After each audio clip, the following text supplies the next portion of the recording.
kuasa pengurusan bencana diarah diaktifkan serta merta.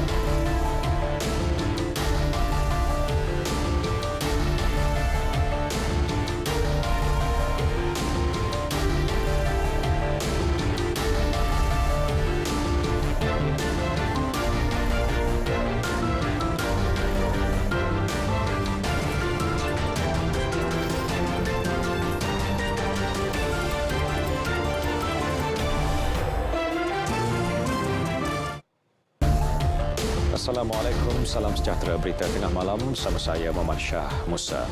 Bajet 2023 perlu dibahas dan diluluskan di Dewan Rakyat agar semua intipati yang terkandung dalam belanjawan persekutuan itu dapat dilaksana. Justru jelas Perdana Menteri Datuk Seri Ismail Sabri Yaakob, bajet 2023 akan dibentang sekali lagi sebelum akhir tahun ini.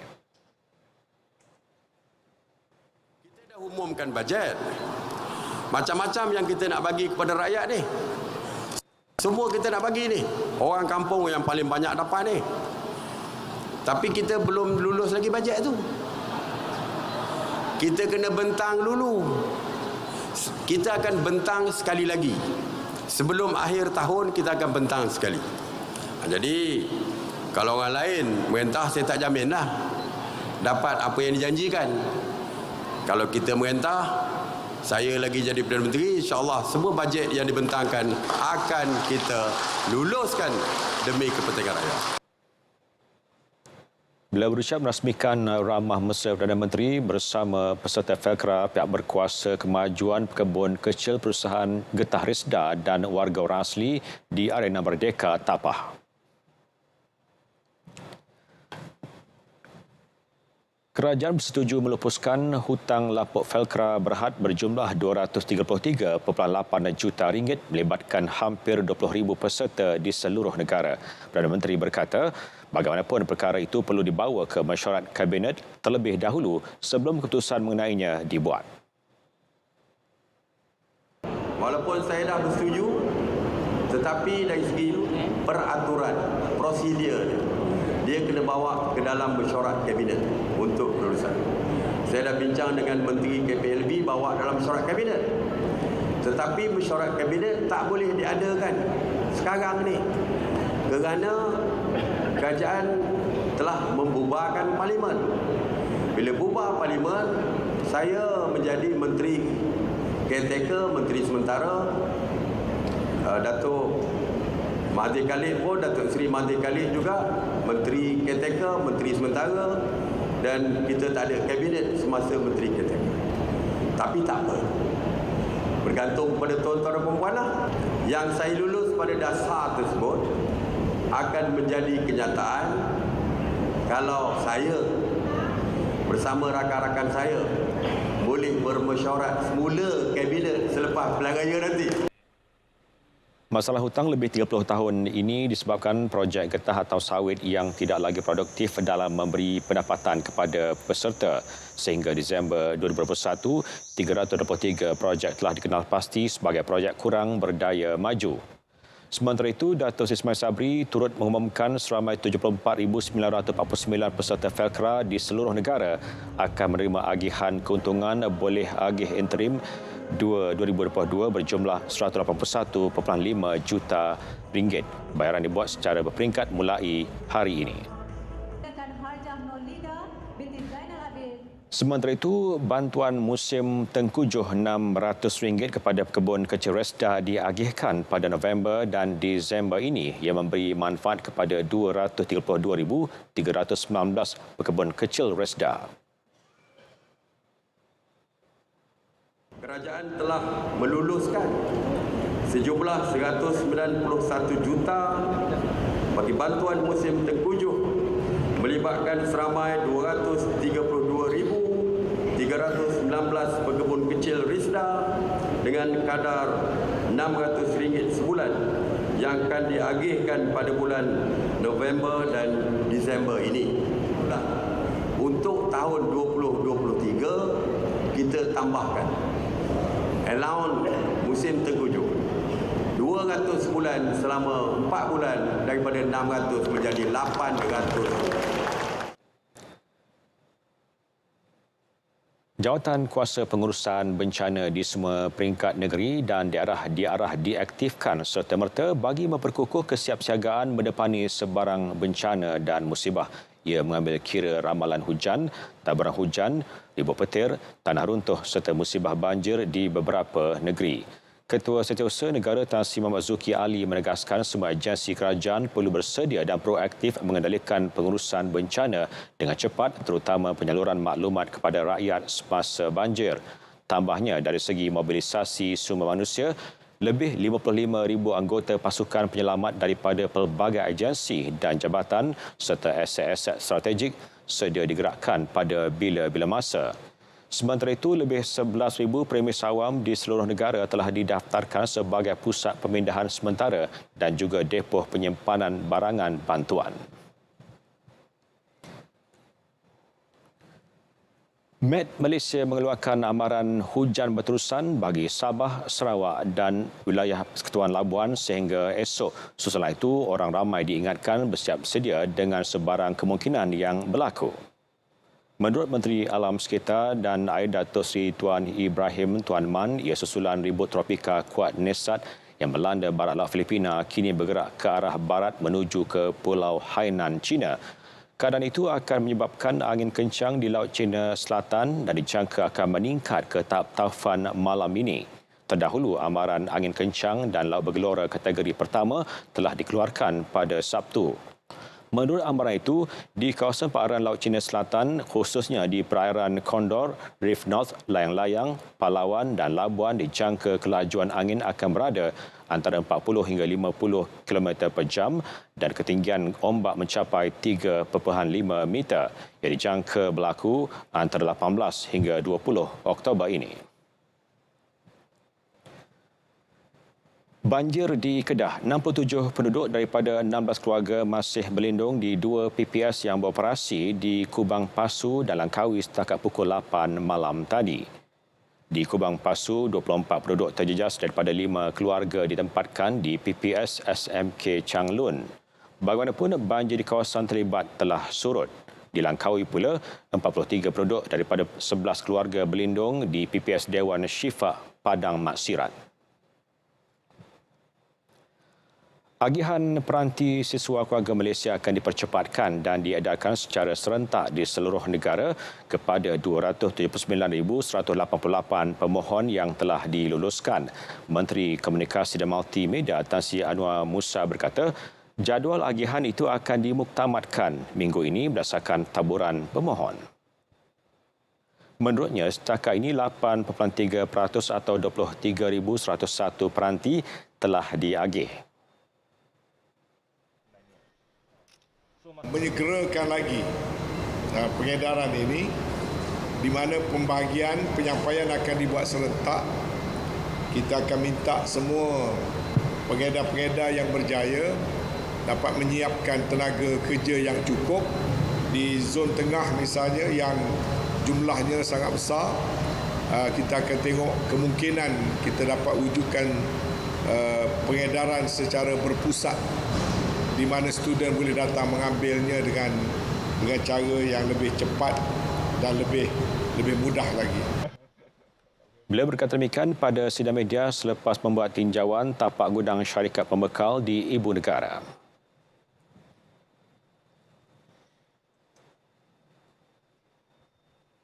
Organisasi komersial boleh didakwa jika pegawai atau kaki tangannya memberi dan melakukan rasuah untuk mendapat sesuatu projek. Malah pengurusan syarikat turut boleh didakwa di mahkamah atas kesalahan yang sama.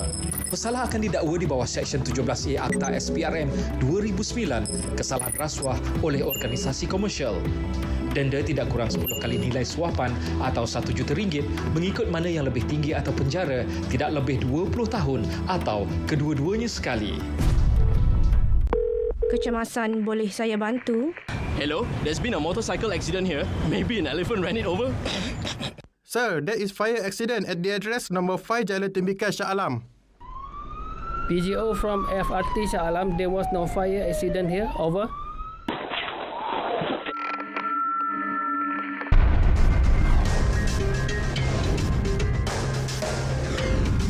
MERS 999.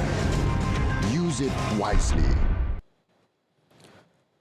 bertemu kembali. Setiap rakyat diberi mandat untuk memilih pemimpin yang menerajui pentadbiran negara menerusi pilihan raya. Namun, naratif boikot undi menjelang PRU 15 yang dilaungkan pihak tertentu hanya akan menafikan hak bersuara rakyat bertentangan prinsip demokrasi berparlimen.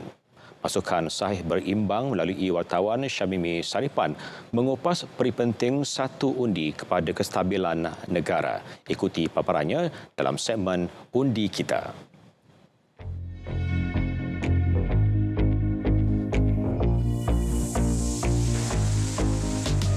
Pada PRU 14, 4 tahun lalu, SPR mengumumkan 82.32% jumlah pengundi yang keluar mengundi. Ini bukti literasi politik semakin meningkat sekaligus menyuburkan amalan demokrasi. Namun menjelang PRU 15, sentimen dan persepsi negatif terhadap senario politik negara yang cuba dicetus pihak tidak bertanggungjawab jelas satu cubaan menidakkan hak pengundi. Situasi itu dibimbangi memanjangkan tren peratusan pengundi yang rendah seperti dilihat pada PRU Dewan Negeri Johor dan Don Melaka sebelum ini. Rakyat kita sama ada berpuas hati, tak berpuas hati dan sebagainya, mereka perlu menyampaikan dalam bentuk undi. Undi itu dituju kepada mana-mana calon yang mereka rasa layak untuk menjadi wakil rakyat mereka untuk bersuara. Tindakan memboikot ini sebenarnya ialah tindakan yang merugikan diri seorang pengundi itu kerana pengundi itu berlaku untuk tempoh 4 hingga 5 tahun sekali. Tindakan percubaan untuk memboikot itu merugikan diri sendiri dan melumpuhkan amalan demokrasi. Ketidaktentuan politik yang dibimbangi rakyat khususnya tindakan lompat parti sepatutnya dihakis memandangkan Akta Anti Lompat Parti sudah diluluskan di Dewan Rakyat Julai lalu. Ini menjadi detik signifikan yang menyuburkan budaya politik matang yang memerlukan sokongan padu seluruh masyarakat. RUU lompat parti ini memberikan ruang ataupun menyebabkan sekiranya boleh melonjakkan peratusan mengundi jika mereka menghayati konsep RUU anti lompat parti. Maknanya tidak ada lagi istilah katak politik dan sebagainya. Mereka tidak boleh lagi sewenang-wenang yang melompat parti kerana parti mereka kalah ataupun sebagainya. Jadi yang kita dapat lihat, ia mampu membendung tindakan tidak sihat dalam politik. Jadi sepatutnya dengan adanya RUU lompat parti ini, maka ia boleh memberikan impak besar kepada pengundi untuk turun mengundi. Negara seperti Norway membuktikan perkaitan kesuburan demokrasi dengan tahap kemajuan apabila diiktiraf sebagai negara paling demokratif berdasarkan Indeks Demokrasi 2020. Hakikat itu turut melonjakkan status negara itu menjadi antara 5 negara paling maju pada 2022. Justru penglibatan rakyat dalam pilihan raya amat penting dalam membantu mewujudkan kestabilan politik sekaligus memacu ekonomi dan sosial negara.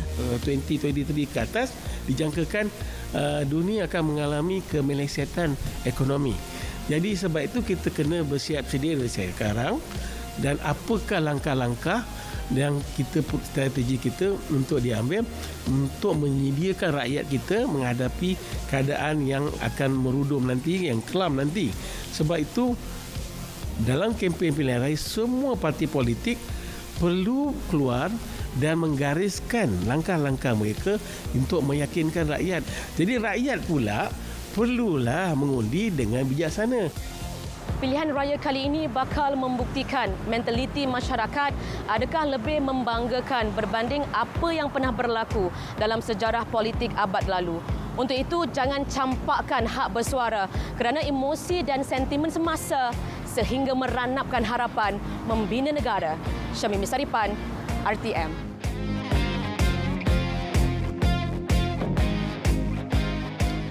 Perak membubarkan Dewan Undangan Negeri DUN secara rasmi hari ini bagi memberi laluan kepada PRU 15. Menteri Besar Datuk Seri Sarani Mohamad berkata beliau menerima warkah pengisytiharan daripada Sultan Perak Sultan Nazrin Muizzuddin Shah yang memberi perkenan untuk membubarkan DUN buka kuasa hari ini. Maka sukacita Saya memaklumkan kepada media pada hari ini bahawa saya telah menerima warkah pengisytiharan daripada Duli Yang Maha Mulia Paduka Sri Sultan Perak, Sultan Nazrin Muizzuddin Shah Ibni Almarhum Sultan Azlan Muhibbuddin Shah Al-Maghfurlah yang membawa maksud bahawa baginda telah memberi perkenan Dewan Negeri Perak ke-14 dibubarkan berkuat kuasa mulai hari Isnin 17 Oktober 2022. Dalam perkembangan berkaitan Suruhanjaya Pilihan Raya, SPR telah menerima surat pemakluman berhubung pembubaran Dewan Undangan Negeri DUN ke-14 tiga negeri daripada Speaker DUN terlibat. Setiausaha SPR, Datuk Ikmaruddin Ishak berkata pihaknya menerima surat pemakluman berkenaan dari Pahang dan Perlis pada 14 Oktober lepas, manakala Perak hari ini. Sehubungan itu, penetapan tarikh-tarikh penting pilihan raya bagi ketiga-tiga negeri ini akan dibincangkan serentak dalam mesyuarat khas SPR yang akan diadakan pada Khamis ini.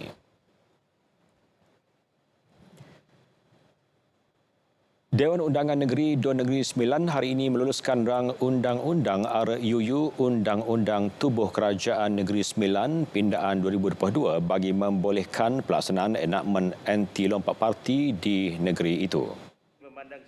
Menteri Besar Negeri Sembilan Datuk Seri Aminuddin Harun berkata RUU yang digubal mengandungi 4 fasal. Perinciannya telah dibentang ketika sidang DUN khas sempena persidangan ketiga penggal kelima DUN Negeri Sembilan. Selain itu, turut diluluskan RUU Pemegangan Tanah Adat Luak Tanah Mengandung dan Tanah Adat Lingkungan 2022. Peruntukan baru dalam RUU berkenaan membolehkan Tanah Adat Luak Tanah Mengandung dan Tanah Adat Lingkungan di Kuala Pilah dan Jempol dibangunkan tanpa perlu membatalkan status tanah adat berkenaan. Sekaligus boleh menyelesaikan masalah tanah adat terbiar dan tidak terjaga. Cubaan seludup ketulan ganja mampat seberat 10 kg dan 2 kg syabu digagalkan Agensi Penguasaan Maritim APMM Zon Maritim Kuala Perlis susulan penahanan sebuah sampan kayu tanpa nombor pendaftaran di perairan Perlis. Pengarah APMM Kedah dan Perlis Laksmana Pertama Maritim Romli Mustafa berkata dalam kejadian kira-kira 4.30 pagi Sabtu lepas, bot kayu terbabit secara tiba-tiba mengubah haluan ke arah kawasan Paya Bakau Pulau Ketam sebaik menyedari kehadiran bot ronda APMM. Bagaimanapun, sampan terbabit berjaya dipintas. Anggota ataupun kru bot telah merapat dan memeriksa barang-barang di atas bot dan menjumpai tong ini, tong minyak. Tong minyak biru ini yang mana penutupnya kalau kita tengok diameter dalam berapa? 5 cm, 5 cm saja. Okey, mana mungkin dalam tong sebegitu boleh ada sebegini banyak jumlah 10 kilo ganja dan juga 2 kilo syabu. Okey, kita tengok di bahagian kita panggil apa? Dasar ataupun bahagian bawah tu dipotong dia masukkan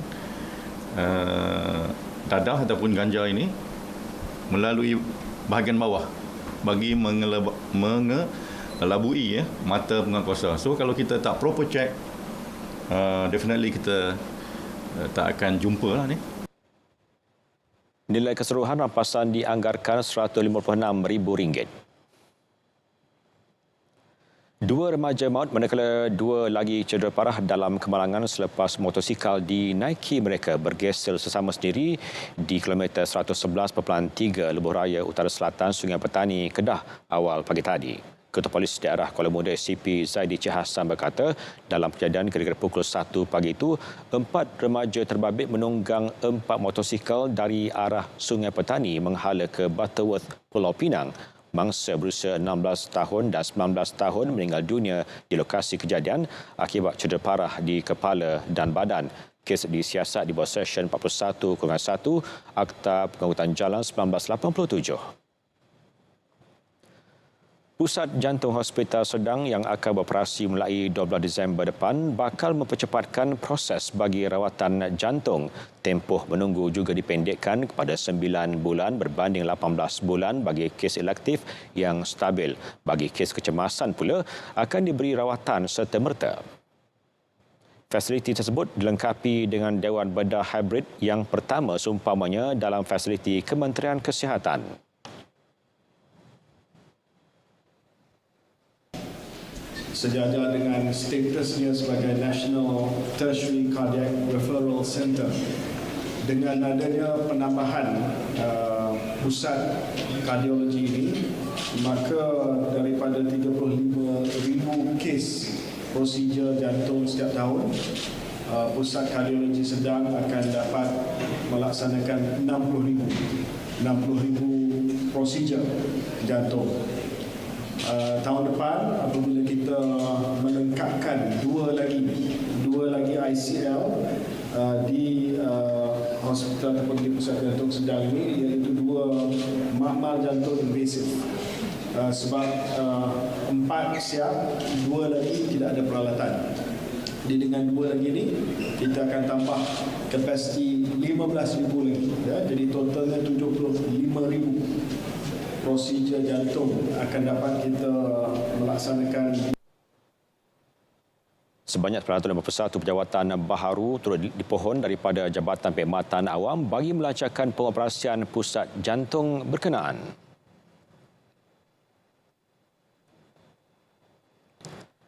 Lapan barangan disenaraikan di bawah skim harga maksimum musim perayaan Deepavali 2022 yang berkuasa kuasa 20 hingga 26 Oktober ini. Ketua Setiausaha Kementerian Perdagangan Dalam Negeri dan Hal Ehwal Pengguna Dato' Azman Mak Yusof dalam kenyataan memaklumkan barangan tersenarai daging kambing biri-biri import bertulang, tomato dan cili merah. Turut tersenarai kelapa biji harga maksimum di peringkat borong sahaja, bawang merah kecil India, bawang merah besar import dan kacang dal Australia. Skim harga maksimum musim perayaan Deepavali 2022 akan dikuatkuasa melalui Akta Kawalan Harga dan Anti Pencatutan 2011 yang membolehkan penentuan harga dibuat ke atas peringkat pengeluar, pemborong dan peruncit. Semakan harga boleh dibuat melalui laman web tertera. 5,000 penghantar makanan menerima caruman skim keselamatan sosial pekerjaan sendiri SKSPS Perkeso dengan nilai keseluruhan RM250,000 bagi tempoh setahun. Pengerusi Lembaga Perkeso, Datuk Seri Subhan Kamal berkata caruman tahun pertama itu ditaja sebuah syarikat makanan segera bagi melindungi pekerja terlibat daripada bencana pekerjaan. Caruman tersebut adalah usaha kerajaan menerusi inisiatif SPS Padanan Caruman di bawah bajet 2022. Bantuan ini melibatkan pembiayaan oleh kerajaan sebanyak ringgit Malaysia RM186.20 80% daripada jumlah keseluruhan pelan caruman kedua SKSPS sebanyak ringgit Malaysia RM232.80, manakala OBS ataupun orang bekerja sendiri hanya perlu membayar ringgit Malaysia RM46.60, 20% sahaja untuk tempoh perlindungan selama setahun. Bantuan SKSPS meliputi 8 faedah, antaranya perubatan, hilang upaya sementara dan kekal, orang tanggungan dan pendidikan. Pelbagai program dan segmen baharu dan segar menerusi saluran frekuensi 97.5 Radio Malaysia Kedah FM terus menarik perhatian pendengar. Malah celoteh dan info semasa yang disampaikan penyampai radio diselangi iringan lagu-lagu pastinya menjadi pilihan pendengar. Cik Puan Besar Kedah Tuanku Hajah Aminah antara ribuan pendengar yang turut mengikuti perkembangan semasa melalui saluran radio berkenaan. Antara program diminati segmen Logat Kedah yang disiar pada setiap pagi Sabtu. Segmen berkenaan mengumpul semula logat atau bahasa lama yang dahulunya dituturkan rakyat negeri ini. Pada masa sama, membawa generasi muda mempelajari logat lama yang punya keunikan dalam berkomunikasi. Tuanku Hajah Aminah turut meminati segmen agama Raudah Sakinah dan Nasihatul Tasnim. pagi saya berminat juga pasal ada macam kalau awal masa FM Kedah FM dia macam agama ustaz bagi tazkirah cerita pasal lepas doa cerita pasal hukum hakam doa apa semua itu memang saya very touching lah pasal bab agama yang mana kita tak tahu kita boleh tahu dan mempelajari lah. Menarik ya betul. Lepas tu barulah dah habis tu barulah dia DJ kadang-kadang pasangan Su bukan siapa yang selalu dengan Iskandar Faizal apa semua saya dengar nama-nama DJ Tuanku Hajah Aminah menyatakannya selepas menerima menghadap pengarah penyiaran negeri Kedah Syarimah Abu Bakar dan barisan penyampai radio Kedah FM di Alustar. Okey, ampun Tuanku. 1, 2, 3. Pada hari ini kami daripada Radio Malaysia Kedah FM amat berbesar hati dapat telah diterima menghadap oleh kami. Sangat berbesar hati dan teruja kerana tuanku adalah salah seorang peminat setia Radio Malaysia Kedah FM.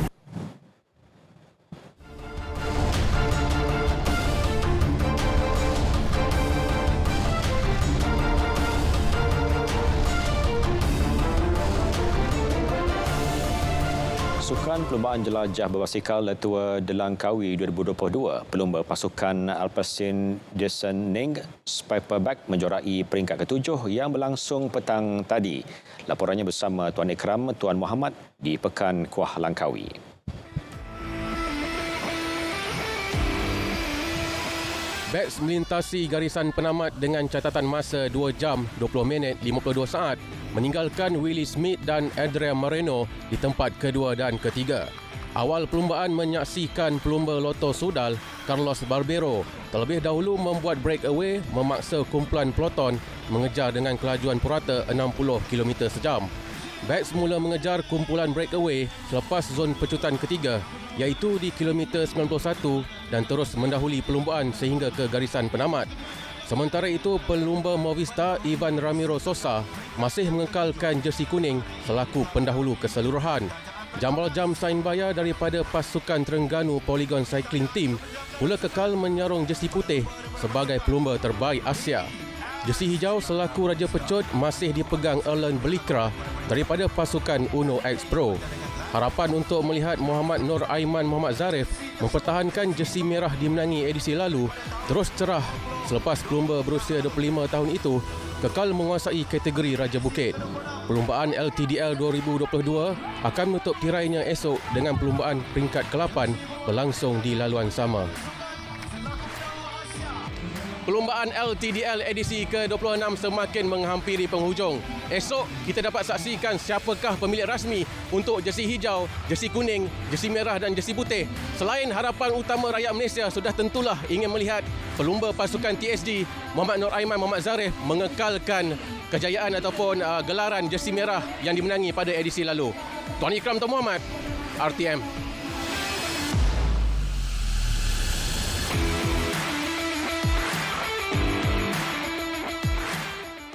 Baik, saudara, berita tengah malam berakhir di sini. Dapatkan perkembangan sahih sepanjang masa melalui portal berita RTM di berita.rtm.gov.my. Assalamualaikum dan selamat malam.